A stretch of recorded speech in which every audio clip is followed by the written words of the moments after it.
Bismillahirrahmanirrahim. Assalamualaikum warahmatullahi wabarakatuh. Kami dari kelompok 9 yang beranggotakan Dila Arsta, Sutarnia Putri, Faizatul Maghfirah, dan Leni Nurhamimah akan mempresentasikan tentang koloid. Pengertian koloid. Koloid adalah campuran dua atau lebih zat di mana partikel-partikel zat berukuran koloid tersebar merata di dalam zat lain. Ukuran koloid sangat kecil, sekitar 1 sampai 100 nm. Koloid merupakan sistem dispersi. Ukuran partikel tersebut lebih besar dari larutan, akan tetapi lebih kecil suspensi, yaitu campuran kasar. Koloid atau campuran fase peralihan ini merupakan keadaan antara larutan dan suspensi. Jika dilihat dengan menggunakan mikroskop, koloid tanpa homogen, akan tetapi sebenarnya kalau itu tergolong campuran heterogen. Hal ini dikarenakan perbedaan partikel kedua fase koloid masih dapat diamati dan dibedakan secara mikroskopis.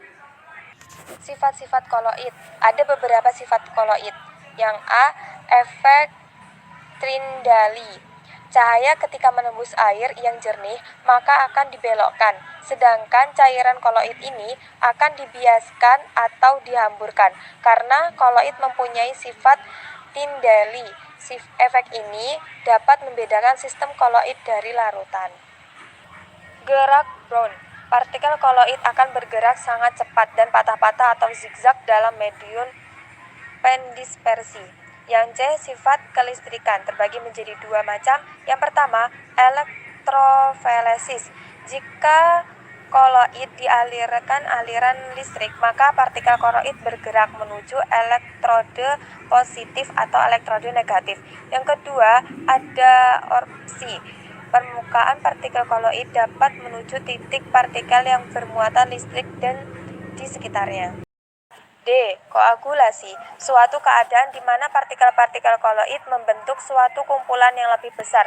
Pengumpulan ini dikarenakan oleh penambahan zat kimia suatu enzim tertentu. E. Kestabilan koloid. F. Liofil dan liofeb. Terbagi menjadi dua macam. Yang pertama, koloid liofil. Sistem koloid yang fase terdispersinya suka menarik medium pendispersinya disebut koloid liofil. Hal ini dibedakan karena gaya tarik yang kuat antara fase terdispersi dengan medium pendispersinya. Koloid liofil biasanya terdiri atas zat organik seperti lem kanji dan sabun. Yang kedua, ada koloid liofeb. Sistem koloid yang fase terdispersinya tidak suka menarik medium pendispersinya disebut koloid liofeb. Koloid liofeb biasanya terdiri dari zat organik seperti sol AgCi, sol CaCaO, sol FeOH, sol belerang, dan sebagainya. Jenis-jenis koloid. Yang pertama, sol padat. Sol padat memiliki fase terdispersi padat dalam medium pendispersi yang padat juga. Sol padat ini terbentuk karena pengaruh tekanan dan suhu, sehingga menghasilkan padatan yang kokoh dan keras. Contohnya batuan rubi atau batuan permata. Yang kedua, sol. Sol memiliki fase terdispersi padat dalam medium pendispersi cair yang tidak mudah berubah sifatnya. Contohnya cat tembok. Cat tembok terdiri dari banyak jenis padatan, di antaranya kalsium karbonat, kaolin, dan lain sebagainya. Yang ketiga, aerosol padat. Aerosol padat memiliki fase terdispersi padat dalam medium pendispersi gas. Contohnya asap kendaraan. Asap kendaraan mengandung padatan berupa timbal, karbon monoksida, dan lain sebagainya yang merupakan hasil pembakaran tidak sempurna dari mesin. Yang keempat, aerosol. Aerosol memiliki fase terdispersi berupa cairan dan medium pendispersi berupa gas. Contohnya parfum. Saat parfum disemprotkan di udara, cairan parfum akan terdispersi atau tersebar di udara yang wujudnya gas sebagai merupakan medium pendispersi. Yang kelima, emulsi padat. Emulsi padat yang memiliki fase terdispersi berupa cairan dalam medium pendispersi padat. Contohnya agar-agar. Agar-agar terbuat dari air fase terdispersi yang dicampur dengan bubuk agar-agar, medium pendispersi. Yang keenam, emulsi. Emulsi biasanya tersusun oleh cairan dengan kapolaran senyawa yang berbeda, sehingga tidak saling bercampur. Fase terdispersi dan medium pendispersinya berupa cairan, maka disebutnya emulsi. Contohnya susu, emulsi pada campuran susu dan air itu terjadi ketika partikel air terdispersi atau tersebar dalam partikel-partikel susu. Buih padat. Busa padat memiliki fase terdispersi berupa gas dalam medium pendispersi padatan, atau bisa disebut juga gas yang terdispersi di dalam padatan. Contohnya spons. Jika dilihat, spons itu merupakan sebuah padatan, tapi ketika dipencet ternyata isinya udara. Yang ke-8, buih. Buih memiliki fase terdispersi berupa gas dalam medium pendispersi cair, atau bisa disebut juga gas terdispersi di dalam cairan. Contohnya, buih sabun karena adanya udara. Fase terdispersi yang terjebak di dalam larutan sabun, medium pendispersi. Cara pembuatan koloid. Yang pertama, pembuatan koloid dengan cara kondensasi. Pada cara ini, pembuatan dilakukan dengan menggabungkan partikel kecil atau partikel larutan dengan partikel yang lebih besar. Secara sederhana, pembuatan ini menggabungkan koloid yang sudah ada dengan partikel kecil yang lainnya. Penggabungan ini bisa dilakukan melalui 3 cara, yaitu reaksi redoks, dekomposisi, dan hidrolisis. Reaksi redoks merupakan reaksi yang ditandai dengan adanya perubahan bilangan oksidasi.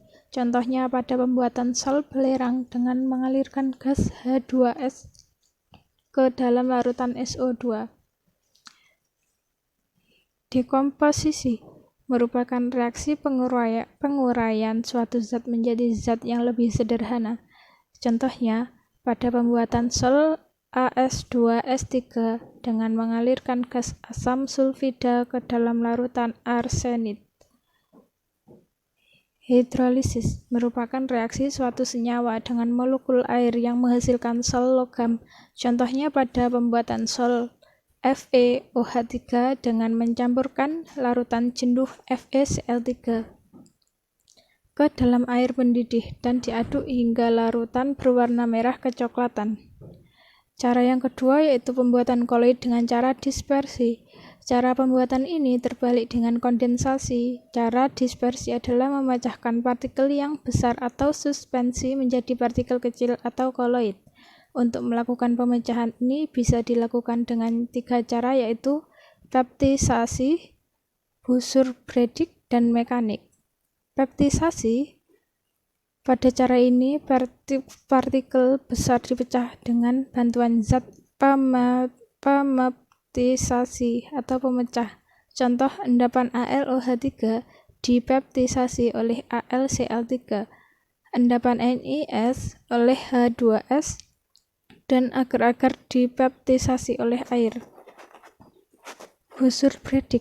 Cara ini digunakan untuk membuat sal-sal logam seperti Ag, Au, dan Pt.